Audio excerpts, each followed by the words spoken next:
tänane varakune start, siis plaan minna Olympic National Pargi poole ja sealt otse Seattle'isse. Meil on tegelikult suht siuke ajakava on väga tihe, nii et vaatame, kus me saame seal pargis üldse minna, kus need snow chain'ide või siis nende kettide piirangud kehtivad, et meil neid veel ei ole. Võib-olla peame ostma, aga suuremate teede peal peaks olema okei seal. Et sinna täitsa mäe otsa me ei trügi, selleks pole meil aega niikuinii. Ja nii on. Seattle'is pidi olema kohutav traffic, nii et teatud kellaaegadel sinna ei soovitata üldse minna. Me proovime kuidagi ülevalt poolt sinna praamiga hiilida. Meie peatuspunkt on seal natukene põhja pool. Nii et võib-olla isegi veab välja. On ju, Maris? Ja. Kuidas sulle see RV park meeldis siin Ocean Shore'is? Väga mõnus.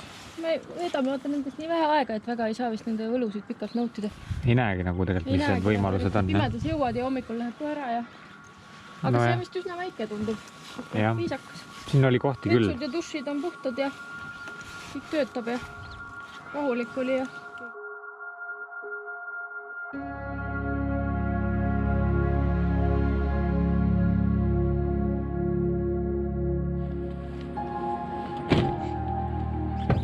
oleme jõudnud Olympic National Forest parki. Käisime korra, küsisime Ranger Office'ist lumekettide kohta. Osades kohtades ütleb, et mägiteedel on neid vaja, aga ta ütles, et siin olid vahepeal nii kuumad ilmad, et ei ole praegu kindlasti vaja, kui põhimaanteelt väga palju sissepoole ei keera, mis meil plaanis pole niikuinii. Nii et aega pole väga raisata. Auto on lupus, jah? Jah. Me vaatame siis.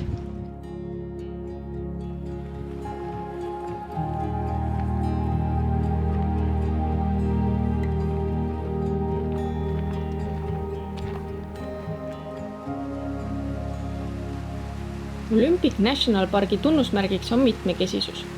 Siit võib leida nii ürgsed vihmametsad, 70 miili pikkuse rannajoone kui ka liustikega kaetud mäed.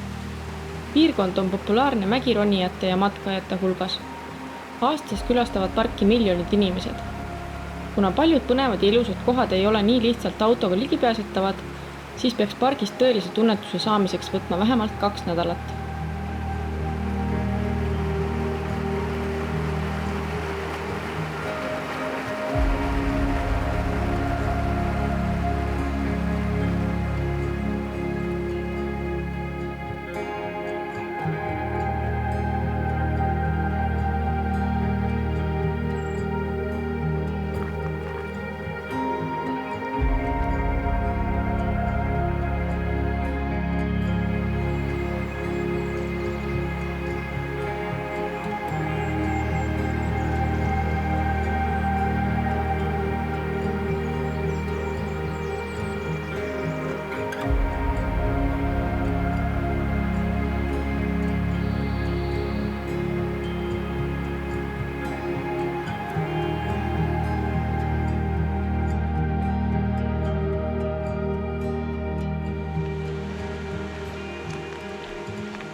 Hea värske lõhn jälle.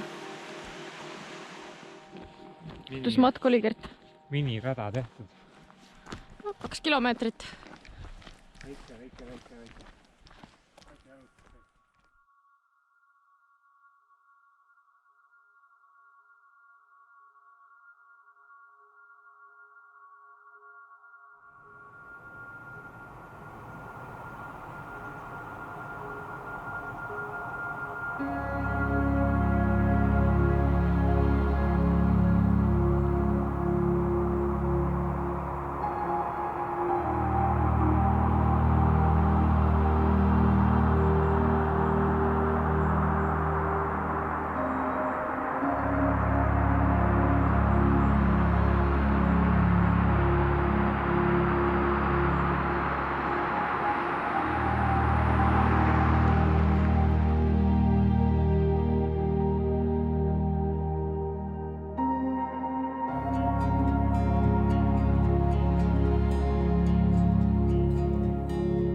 Ruby Beach.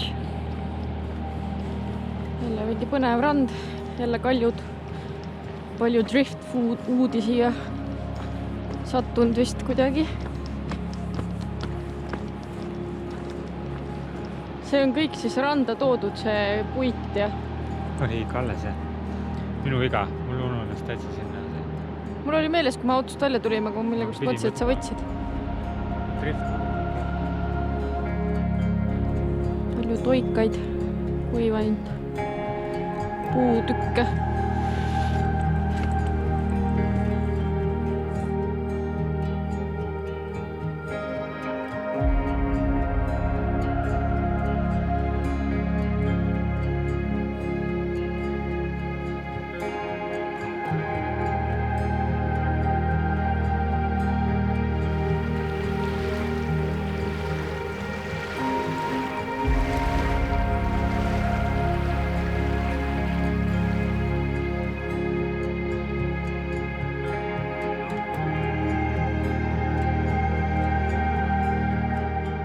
Jõudsime kuskile Maris unelmate linna vist.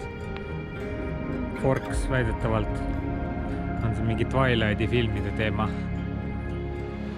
Vahepeal peab tankima ka. Läheb $50 eest sisse jälle. Äkki lubata filmida? Palju meil siiani bensu peale läinud on juba? 100 plus 93, 100. 293. Korralik ja pool teed on veel minna. Ma ei tea, mida sellega me saame ka vaata, hulka maad edasi. No seda küll jah.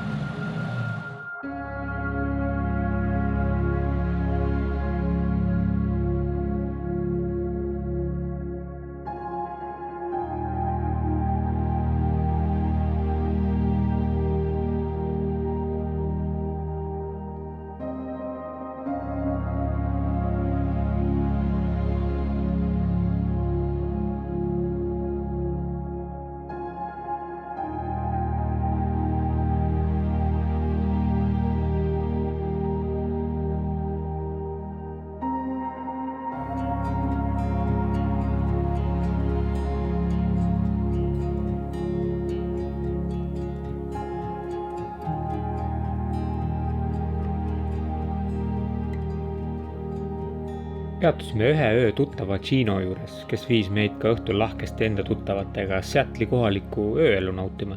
Täitsa tore vaheldus. Homme algab aga suund tagasi lõuna poole. Kohati tekib tunne, nagu oleksime võidusõidul.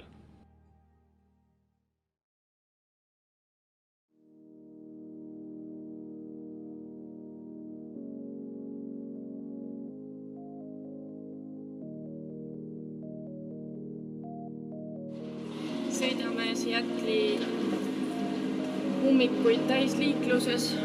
Olime ühe öö siis Gerdi sõbra Gino juures. Õigesti peab hääldama Gino. Käisime eile mõnes kohas söömas ja baaris ja natuke vaatasime linna peale, aga pikka pidu polnud täna juba peame edasi sõitma. Mõtlesime, et täna, kui õnnestub, lähme vaatame mingit vaateplatvormi, mis oli mingi Observation Center, Observatory. Põhimõtteliselt kõrge maja otsa. Kõrge maja otsa, et natuke seda linnavaadet näha, sest Gerdi sõber elas pigem nagu äärelinnas. Ja siis täna nüüd sõidame läbi selle põhilise kesklinna osa.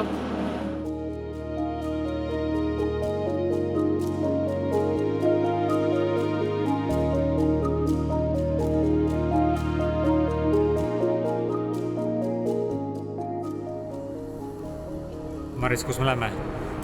Me vaatetorni, Observation Center Tower. Päris kõrge maja. Ja me saime lõpuks parkitud ka ühtegi meie kaartidest ei tahtnud parkimisautomaat vastu võtta, aga saime ühe toreda mehe nõusse, et maksis meie eest ja ma andsime talle veits sulli. Hea deal. Muidu siin jah, kõik parkimismajad on mingite piirangutega, et meie vänn ei mahuks sinna sisse kahjuks. Natuke jääb puudu jah, see linn on nagu nii täis ehitatud, et enamus sissesõitude kõrgused on lihtsalt liiga madalad ja me ei mahu sisse. Aga lähme vaatame, mis siin üleval on.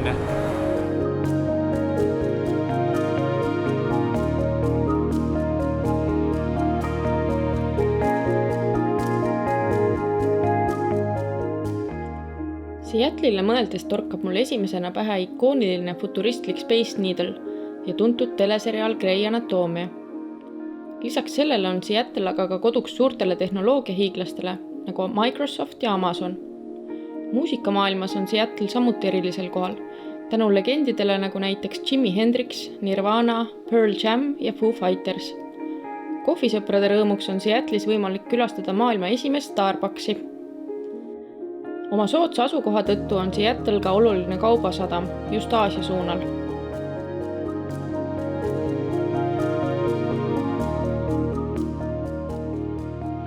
Äkitselt Seattle'i-sugusesse suurlinna sattumine oli üsna suur kontrast võrreldes senise reisivaimuga. Kõrged tornmajad, kitsad tänavad, ummikud ja töötempos ruttavad inimesed.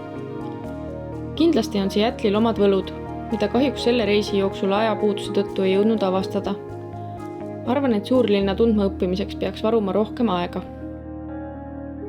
Meile vist tõesti sobib see looduselu paremini. Põgeneme ruttu ära siit suurlinnast. Palju kodutuid siin telgivad nende freeway'de all. Ees on näha juba, aga see elu on raske siin, nii et pole midagi teha.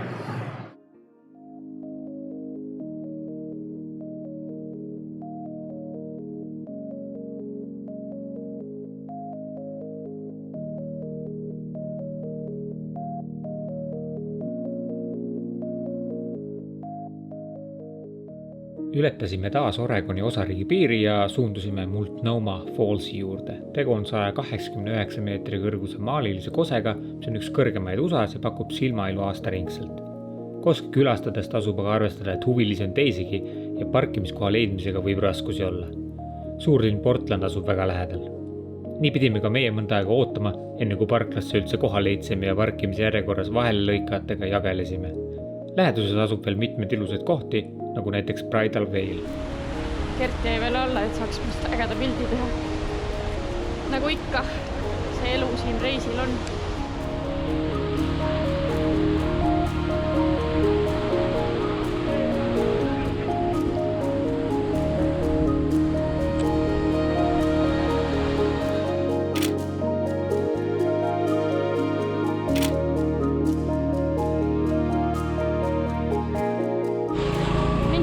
Just juhtus, nad lähevad appi kuskile sinna üles kõrgele sukse masinaga.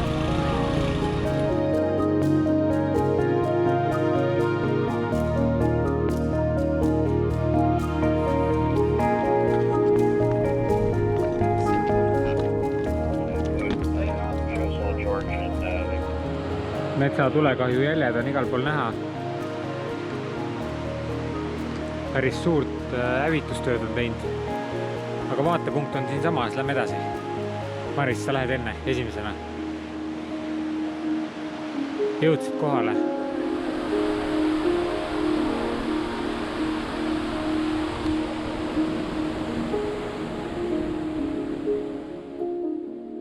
Kiirelt tipus käidud ja on tagasi. Pole siin midagi. Peab jälle üles minema. Kõigepealt natuke üles ja siis jälle alla. Oled valmis? Ei.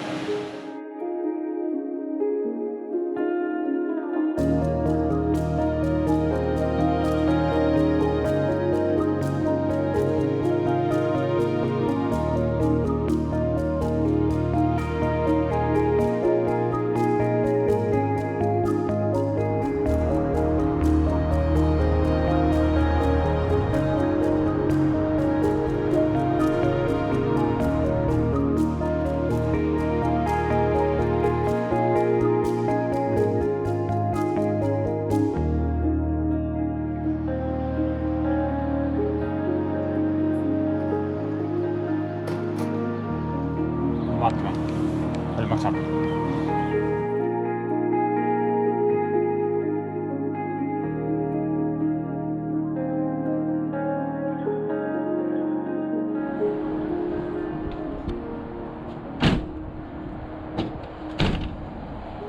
Hästi, päris kiirelt läks. Palju meil kokku läks selle peale? 2,50 pluss 75 senti või? Jah, pesupulber ka. Pesupulber, 4,25. Viie. Tund aega korras. kihutame edasi vist siis. Igal juhul me ostsime nüüd ära lumeketid, snow change'id, sest et jah, ei ole mõtet sinna Yosemite'sse ja järvede äärde kohale minna ja siis äkki on vaja ja siis pole neid kuskilt võtta. Nii et sõitsime natuke tagasi ühte linna, millest me enne juba läbi sõitsime ja aga päris kallid olid. Aga ja hea uudis on see, et saab pärast tagasi anda ja seda saame oma $100 tagasi, muidu on küll.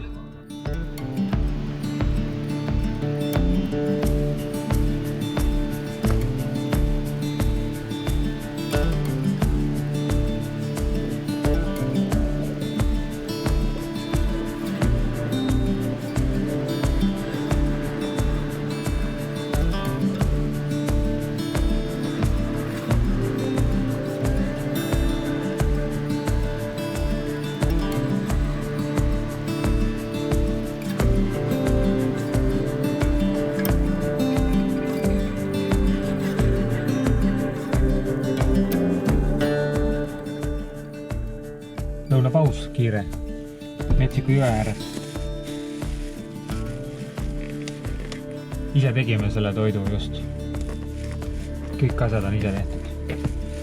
Seesami kana tegi Maris. Ja spetsiaalset riisi. Oregonis asub Umpqua National Forest laiub ligi 4000 ruutkilomeetrisel alal. Kunagi elasid siin erinevad indiaani hõimud, kes pagendati 1856. aastal reservaatidesse, kus neist said aegamööda farmerid ja loomapidajad. Muide, nende indiaani hõimude esivanemad olid sunnitud umbes 7000 aastat tagasi alatelt lahkuma, kui Mazama vulkaan purskama hakkas. Purske tagajärjel tekkis lähedal asuv USA sügavaim järv Crater Lake. Mis siin oli? Toki Falls või? Indiaani keeles tähendas ilus.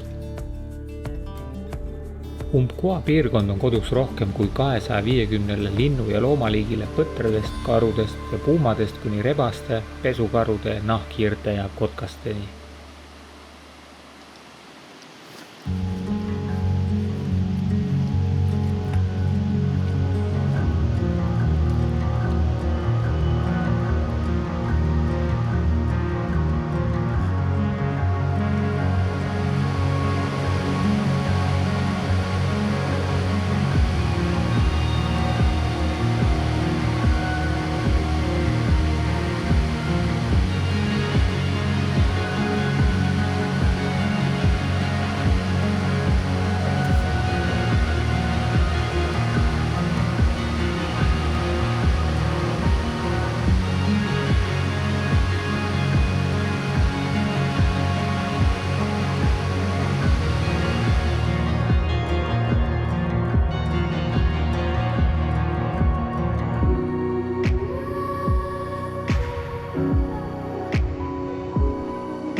Maris, kus me nüüd oleme?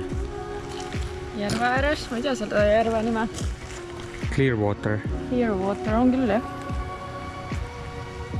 Siuke veits nagu türkiis. No pidime Hot Springsi minema ju, kumaväallikatesse. Sinna ei saanud autoga ligi.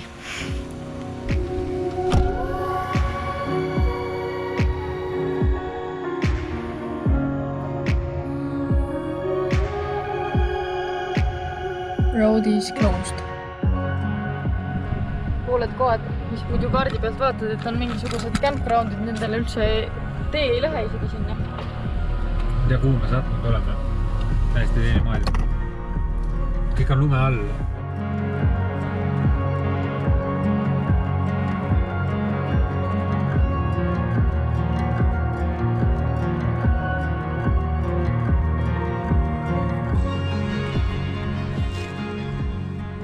No Maris, miks me seal Diamond Lake'i juures või Crater Lake'i juures ei ole? Sest et kõik teed on lume all. Talvel ei saa ligi. Me ei teinud researchi. no tegime tegelikult veits. Et mulle tundus, et nagu peaks saama, aga tegelikult on suur pulmavall on ees ja teid ei lükata üldse talvel lahtigi. Kõik on suht hooajaline ainult. Tagantjärele saime teada, et talvel on parki võimalik läheneda ainult lõunapoolse sissepääsu kaudu.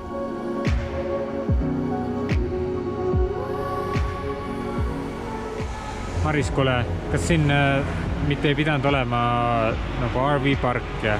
Ega vaata.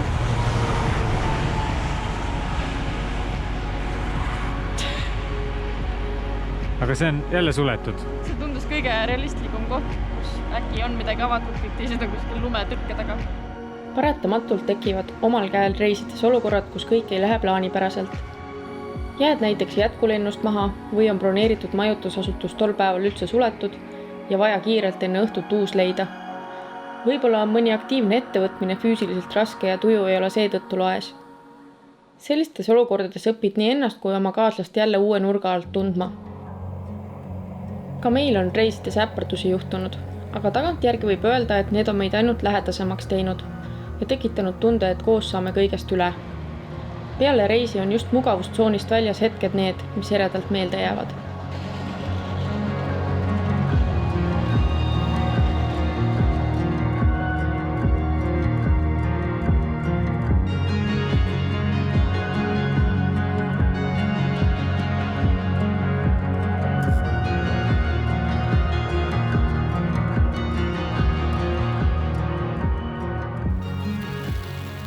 Hakkasime süüa tegema ja tekkis väike lumesadu. Kert ehitab harjualust. Ma isegi ei tea, mis selle koha nimi on. Kalmut Falls. Ei tea ka, kus me oleme, aga koas vähemasti. Kuskil koha campside'is jälle ja nüüd lund või lörtsi segu hakkas sadama. Meil õhtune toidu soojendamine käib. Ise meesterdatud katus. See on siis see ehtne van life. Camperi elu.